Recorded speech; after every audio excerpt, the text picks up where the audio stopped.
महाराष्ट्र में बीजेपी मुसीबत में दिखाई दे रही है। सहयोगी दल नाराज हैं तो पार्टी के दिग्गज भी बगावत कर रहे हैं और सिर्फ बीजेपी में ही नहीं बल्कि बीजेपी के सहयोगी दल भी नाराज दिखाई दे रहे हैं।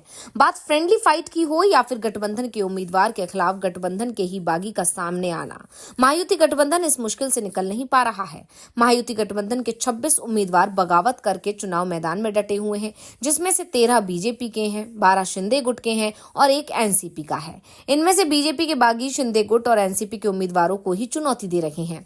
वहीं एनसीपी के एक बागी उम्मीदवार शिंदे गुट के मौजूदा विधायक के खिलाफ मैदान में उतर गए हैं। अब बात एमबीए की करें तो बगावत यहां भी दिख रही है, लेकिन महायुति की तुलना में बेहद कम दिखाई दे रही है। एमबीए के बागियों में कांग्रेस के 5, शिवसेना यूबीटी के 2 और एनसीपी एसपी का 1 उम्मीदवार गठबंधन के ही अन्य उम्मीदवारों को चुनौती दे रहा है। कुछ सीटों पर तो इन बागी उम्मीदवारों की मौजूदगी से पार्टी के आधिकारिक उम्मीदवारों के लिए मुश्किलें खड़ी हो सकती हैं। वर्सोवा सीट पर बीजेपी, शिवसेना यूबीटी और उसके बागी के बीच त्रिकोणीय मुकाबला है। इसी तरह पंढरपुर में कांग्रेस और एनसीपी एसपी के बीच भी दोस्ताना मुकाबला है। इन सीटों पर वोटों के बंटवारे का असर संभावित परिणामों पर पड़ सकता है।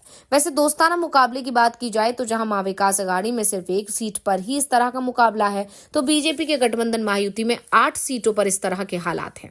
इनमें मुंबई का मानखुर्द शिवाजीनगर, बीड का अस्ती, बुल्ढाणा का सिंदखेड राजा, नागपुर की काटोल, अमरावती की मोर्शी, नासिक की दिंडोरी, अहमदनगर की श्रीरामपुर और पुणे की पुरंदर शामिल हैं।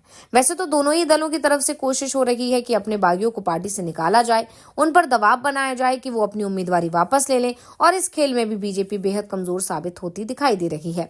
सबसे ज्यादा बागी बीजेपी के ही दिखाई दे रहे हैं और दावा किया जा रहा है कि जिस तरह से हरियाणा विधानसभा चुनाव में बगावत के चलते कांग्रेस को हार का सामना करना पड़ा था, अब वैसे ही हालात महाराष्ट्र में बीजेपी और उसके सहयोगियों के साथ दिखाई दे रहे हैं।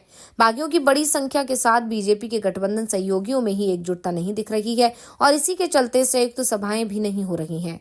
और देवेंद्र फडणवीस ने जो कहा है कि लोकसभा चुनाव में अजीत गुट के एनसीपी का वोट हमारे गठबंधन के पक्ष में ट्रांसफर नहीं हुआ, वो इस बार विधानसभा चुनाव में भी होता दिखाई दे रहा है।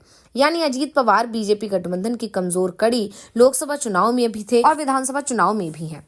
लोकसभा चुनाव में तो अजीत पवार को सिर्फ 4 सीटें ही मिली थी, लेकिन विधानसभा चुनाव में ये संख्या 52 है। यानी महायुति गठबंधन ने अपनी हार का इंतजाम पहले से ही कर लिया है। वैसे महायुति गठबंधन की स्थिति पहले से ही कमजोर मानी जा रही थी। चुनाव के बीच में जो भी अब ओपिनियन पोल सामने आ रहे हैं, उसमें यही बताया जा रहा है कि बीजेपी गठबंधन कमजोर पड़ रहा है। महायुति 288 सदस्यों वाली विधानसभा में 125 का आंकड़ा पार नहीं कर पाएगी। दूसरी तरफ एमबीए गठबंधन आसानी से 160 के करीब पहुंच सकता है। महाराष्ट्र में बहुमत का आंकड़ा 145 है, जिससे महाविकास अघाड़ी पार करता दिख रहा है और जो कसर रह गई है उसे पूरा करने में महायुति गठबंधन के नेता ही जुटे हुए हैं। जिस तरह से अजीत पवार ने महायुति से खुद को अलग सा ही कर लिया है, उससे बीजेपी बैकफुट पर दिखाई दे रही है। शिंदे गुट के उम्मीदवार तो अजीत पवार से प्रचार कराने को ही तैयार नहीं है, तो अजीत गुट के उम्मीदवार अमित शाह और योगी आदित्यनाथ से दूरी बनाते हुए दिखाई दे रहे हैं, जबकि बीजेपी के भी ज्यादातर उम्मीदवारों को अजीत पवार के तेवर पसंद नहीं आ रहे हैं। उल्टा अजीत गुट के उम्मीदवार उन सीटों पर चुनाव लड़ रहे हैं जहां बीजेपी की पहले दावेदारी थी, जिस कारण से बीजेपी के स्थानीय नेता भी गठबंधन के उम्मीदवारों के खिलाफ काम करते दिखाई दे रहे हैं।